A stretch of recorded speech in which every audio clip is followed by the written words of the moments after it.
Un spectacle devenu habituel sur les plages de l'île de Ré. Des jeunes phoques gris nés près des îles britanniques viennent se reposer et se réchauffer sur le sable. Lorsqu'on les croise, il est indispensable de respecter certaines consignes. Un phoque sur une plage, il ne faut absolument pas essayer de le repousser à l'eau, il faut au contraire le laisser tranquille, essayer de... On est tenté de faire des photos, mais pas, en tout cas entre 50 et 100 mètres, il ne faut pas s'approcher plus. Et puis surtout, si on a un chien, il faut le tenir en laisse.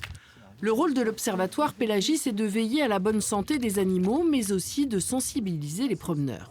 Dès qu'on les approchait en leur disant voilà, vous avez un bébé phoque qui dort, là ça a été l'étincelle, les gens se disent c'est pas possible, et aussitôt ils ont fait preuve d'une très grande attention donc des explications, avides d'explications, à savoir ce qui se passait. Lorsqu'un phoque est blessé ou amaigri, il est capturé et transféré dans un centre basé à Brest.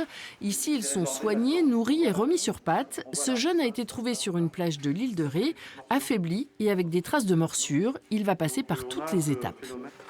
Sinon, il y a l'étape quarantaine qui peut durer 2, 3 semaines, voire un mois, selon les cas les plus graves. En général, au bout de 2-3 semaines, les animaux sont requinqués et peuvent passer en bassin.